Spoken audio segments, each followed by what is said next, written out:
अस्सलाम वालेकुम। अच्छा, आज जो हम स्टार्ट कर रहे हैं वो एंटीबायोटिक्स स्टार्ट कर रहे हैं।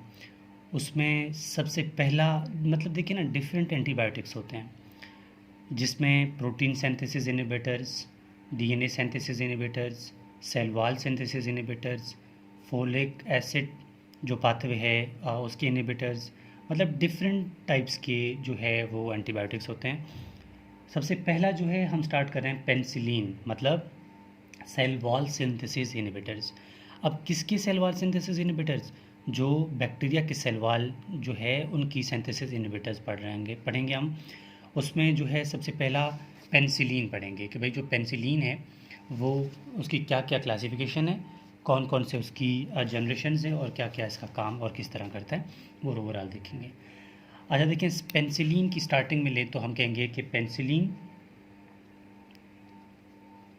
पेनिसिलिन क्या है? पेनिसिलिन जो है ये bacterial cell wall synthesis inhibitor है, ठीक है। और पेनिसिलिन और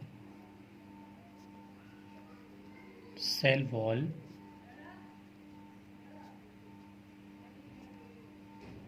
सिंथेसिस इनहिबिटर, ठीक है। जो पेनिसिलिन है वो क्या करता है? सेल वॉल जो है उसकी सिंथेसिस को इनहिबिट करता है। दे आर क्लासिफाइड एज, जो पेनिसिलिन है ना, दे आर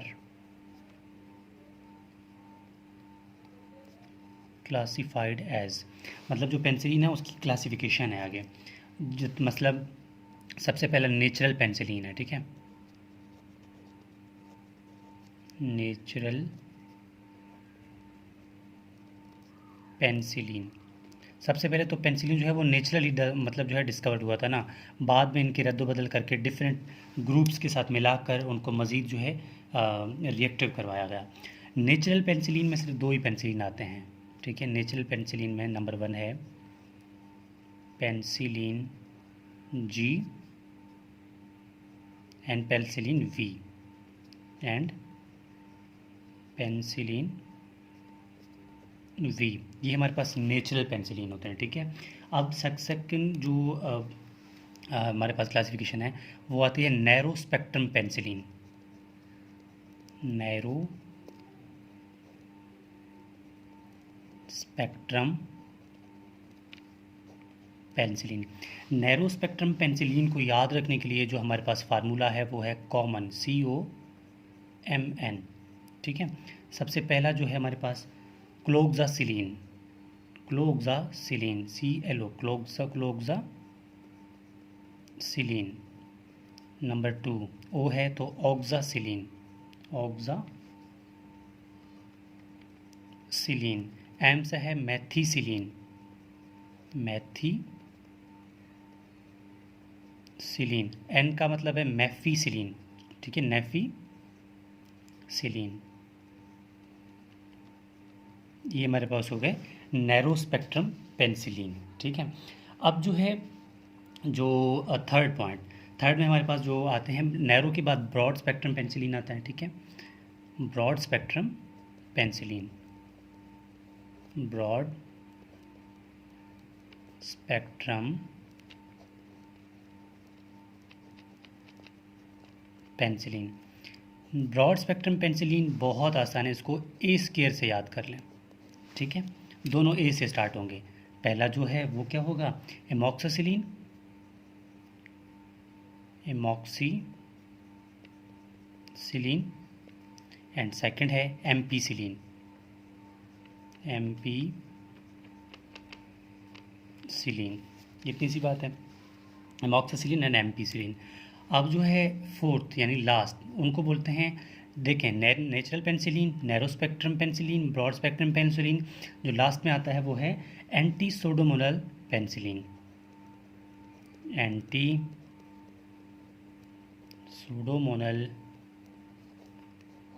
पेनिसिलिन, ठीक है। एंटी सोडोमोनल पेनिसिलिन जो होता है, उनको याद रखने का एक बहुत सा आसान तरीका बताऊंगा। पहले उसके नाम लिखते हैं, ठीक है। कार्बनसिलिन, कार्बनसिलिन, इनको बस एक एक दफ़ा रट लें, बहुत जल्दी से याद हो जाते हैं। कार्बनसिलिन के बाद क्या है? कार्बनसिलिन के बाद पिप्रासिलिन, पिप्रासिलीन, थर्ड है मेजलोसिलीन और फोर्थ है टिकारसिलीन।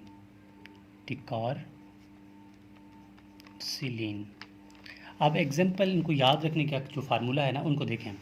एक बंदा कार में जा रहा है, उसके हाथ में पाइप है और एक मिसाइल है, ठीक है, और टिकार टिकार के लोगों को मार रहा है। सिंपल एक देखो ना, कार्बन सिलीन, पाइप है पिप्रासिलीन, मिसाइल है मिजलोसिलीन, टिकार के मार रहा है टिकारसिलीन, ठीक है। तो आपको जल्दी से याद हो जाएगा। अब जो है ये हमारे पास हो गया इसके साइड, मतलब सारा के पेनिसिलिन होता क्या है ये भी आपको बता दिया।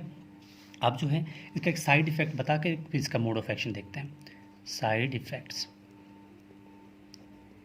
देखें, इसका जो साइड इफ़ेक्ट्स है पेनिसिलिन का, उसको बस आप ये कह दें कि वॉमिटिंग और CNS प्रॉब्लम,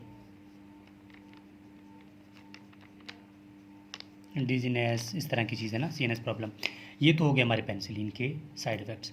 अब आपको पता होगा, पहले मोड ऑफ एक्शन देखते हैं। अब आपको पता होगा कि जो बैक्टीरिया है उसका जो सेल वॉल है वो किस चीज़ से बना होता है। वो बैक्टीरिया का जो सेल वॉल है वो पेप्टाइडोग्लाइकिन से बना होता है, ठीक है। मिसाल के तौर पर ये बैक्टीरिया का सेल वॉल है, ये बैक्टीरिया के सेल है, एग्जांपल ले लेता हूँ मैं। इसके ऊपर जो है वो इस तरह पेप्टाइडोग्लाइकिन की कुछ लेयर्स होती हैं, ठीक है, जो कि आपस में इंटरलिंक्ड होती हैं, इस तरह क्रॉस लिंक्ड होता है और वो बहुत स्ट्रॉन्ग होता है। इस क्रॉस, ये जो है ना, ये आपस में क्रॉस लिंक्ड होता है। ये क्रॉस लिंक्ड, यहाँ पर एक प्रोटीन होता है, वो बता देते हैं क्या। ये क्रॉस लिंक्ड जिस एंजाइम की वजह से होता है उसको बोलते हैं पेप्टाइडेज एंजाइम, ठीक है। ये क्रॉस लिंक का मतलब ये है, इनको आपस में जोड़ देता है, सख्त कर देता है, ताकि कोई भी जो है चीज़ जो है इसको डिस्ट्रॉय ना कर पाए। पेप्टाइडेज एंजाइम इसको करता है। अब यहाँ पर एक और चीज़ है, इसको बोलते हैं पेनिसिलिन बाइंडिंग प्रोटीन। ये पेनिसिलिन बाइंडिंग प्रोटीन क्या करता है, ये सेल वॉल सिंथेसिस करवाता है, ठीक है। अब जो हम ड्रग देंगे ना, ये ड्रग जो हम पेनिसिलिन देंगे, ये पेनिसिलिन जाके क्या करेगा, पेनिसिलिन जाके इनहिबिट करेगा पेप्टाइडेज को। सॉरी, इसका पूरा नाम जो है वो ट्रांसपेप्टाइडेज है, ठीक है, ट्रांसपेप्टाइडेज। जो हम पेनिसिलिन देंगे ना, ये पेनिसिलिन जाकर इस ट्रांसपेप्टाइडेज को इनहिबिट करेगा और सेकेंडली ये इफेक्ट करेगा, ये जो प्रोटीन क्या था हमारे पास, ये पेनिसिलिन बाइंडिंग प्रोटीन, ये इसको भी जाके इफेक्ट करेगा। अब जो हम ड्रग देंगे वो क्या करेगा, मैं यहाँ पर लिख देता हूँ, ठीक है। पेनिसिलिन क्या करेगा, पेनिसिलिन क्या करेगा, इनहिबिट, पेनिसिलिन इनहिबिट करेगा। इसको मैं थोड़ा जूम कम कर दूँ। पेनिसिलिन इनहिबिट करेगा, पेनिसिलिन इनहिबिट करेगा किसको, ट्रांसपेप्टाइडेज को, ट्रांसपेप्टाइडेज को। जब ट्रांसपेप्टाइडेज इनहिबिट होगा तो क्या होगा, सेल वॉल जो है, सेल वॉल क्या होगा, सेल वॉल जो है डिस्ट्रॉय हो जाएगा, डिस्ट्रॉय होगा, सही तरह नहीं बनेगा, ठीक है। और सेकेंडली जो है ये क्या करेगा, पेनिसिलिन बाइंडिंग प्रोटीन, जो कि क्या करते हैं, सेल वॉल सिंथेसिस में अपना रोल अदा करते हैं, ठीक है। तो ये इसको भी क्या करेगा, इनहिबिट करेगा, पेनिसिलिन बाइंडिंग प्रोटीन को भी ये ड्रग जो है या पेनिसिलिन जो है वो इसको इफेक्ट करेगा। तो क्या होगा, इसके मतलब इसकी एक्शन से सेल वॉल जो है वो बनेगा नहीं। तो हमने पहले ही कहा था कि पेनिसिलिन क्या है, सेल वॉल सिंथेसिस इनहिबिटर है, ठीक है। तो इसके फ़ायदे में ये होगा कि जब हम पेनिसिलिन देंगे तो हमारे पास जो है सेल वॉल नहीं बनेगा। अब जो है देखें, सबसे पहले नेचुरल पेनिसिलिन था। नेचुरल पेनिसिलिन से बैक्टीरिया से मतलब ख़ास फ़र्क नहीं पड़ रहा था, तो नैरो स्पेक्ट्रम हम देंगे। नैरो स्पेक्ट्रम से कुछ काम नहीं बनेगा तो ब्रॉड स्पेक्ट्रम देंगे, ठीक है। इस तरह मतलब जो हम जनरेशन पढ़ते जाएंगे ना, जो ज़्यादा मतलब जो फर्स्ट जनरेशन होगा ना, तो आप ये समझें कि वो ख़ास पहले काम कर रहा था, आजकल नहीं कर रहा, फिर सेकंड, फिर थर्ड, इस तरह जो है हमने डिफरेंट कैटेगरीज इसके बनाए हैं। अब जो है ये पेनिसिलिन के बाद हम पढ़ेंगे सिफेलोस्पोरिन, और सिफेलोस्पोरिन भी वही होते हैं जो कि पेनिसिलिन जैसे काम करते हैं। सिफेलोस्पोरिन का भी वही काम होता है। सिफेलोस्पोरिन क्या करते हैं, वो भी जाके सेल वॉल सिंथेसिस को इनहिबिट करते हैं। जिस तरह आपने वेलोसेफ पढ़ा होगा, ठीक है, सेफ्राडीन के नाम से आता है, सेफ्राड्रॉक्सिल एक और होता है, सैक्लर के नाम से आते हैं, ठीक है। एक पाउडर होता है जो कि बच्चों को देते हैं सैक्लर के नाम से, उसका जो ड्रग है वो सीफैक्लर है, ठीक। और आपने सेफेक्सिम पढ़ा होगा, सेफम पढ़ा होगा, सेफीपाइम पढ़ा होगा, सेफ्ट्राइक्सोन पढ़ा होगा। वो सारे जो है हमारे पास क्या हैं, सेफेलोस्पोरिन्स हैं। इसकी पेनिसिलिन के बाद हम सेफेलोस्पोरिन पढ़ेंगे। और सेफेलोस्पोरिन का मोड ऑफ एक्शन भी सेम इसी तरह है। वो क्या करते हैं, जाके पेनिसिलिन बाइंडिंग प्रोटीन के साथ एक्ट कर लेते हैं और सेल वॉल कैंथिसिस को इनहिबिट करते हैं। और इसके अलावा ये मेरा व्हाट्सएप कॉन्टैक्ट है। किसी स्टूडेंट को किसी टॉपिक में मसला आ रहा हो तो वो मुझसे बाय व्हाट्सएप कॉन्टैक्ट कर सकता है, ताकि उसके लिए वो टॉपिक अपलोड कर दिया जाए। इसके अलावा जो मेरा यूट्यूब चैनल है वो फार्मा के लिए नहीं है, उसके लिए एनाटॉमी, फिजियोलॉजी, बायोकेमिस्ट्री और एम्ब्रियोलॉजी, इंग्लिश के टेंसेस और बेसिक आप ये समझ लें कि जो फर्स्ट ईयर सेकंड ईयर और के लेक्चर्स हैं वो आपको वहाँ पर मिला करेंगे। सो होपफुली आपको टॉपिक की समझ आ गई होगी।